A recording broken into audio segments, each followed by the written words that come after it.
இந்த வீடியோவில் நம்ம பார்க்க போகிறது சிம்பத்தி ஃபார் த டெவிலுங்கிற படத்தை பற்றி பார்க்க போகிறோம். சிம்பத்தி ஃபார் த டெவில்னு பார்த்தீங்கன்னா நிக்கோலஸ் கேஜ் வந்து ஸ்டார்டிங்லேருந்து எண்டிங் மட்டும் கார்லேயே வந்து கூட்டிகிட்டு போயிட்டுருப்பார்.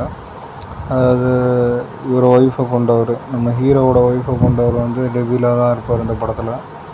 டெவில்னால் வந்து பேய் கிடையாது, இவர் மனுஷனாக தான் இருப்பார். ஆனால் பண்ணுறதோட தான் பார்த்தீங்கன்னா ஹீரோவோட்ட இருக்காது, வில்நாட்டம் தான் இருக்கும். இவர் இங்கே முன்னாடி இருக்கும்போது யார் ஹீரோ வருவோம் அந்த மாதிரி வந்து இருப்பார். டிரைவர் வந்து கடைசி வரைக்கும் மிரட்டி வந்து கொண்டு போவார். இவன் எப்படியாவது போட்டு தரணும், கொலை பண்ணால் தானே வந்து நினைப்பார்.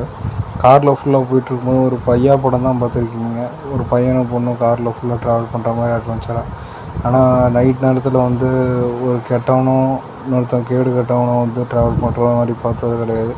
கண்டிப்பாக இந்த படத்தில் வந்து நீங்கள் பார்க்கலாம்.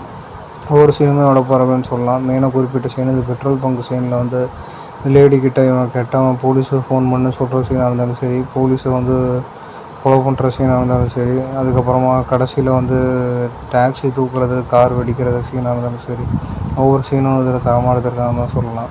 படம் அதோட டைமிங் வந்து கம்மியாக இருந்தாலும் அதோட ரைமிங்கும் அதோட ஒவ்வொரு சீனும் செதுக்கிற சீனாக தான் இருக்குன்னு சொல்லலாம். அதனால் அந்த சிம்பதி ஃபார் த டெவிலுங்கிற படத்தை கண்டிப்பாக பார்க்கணும்.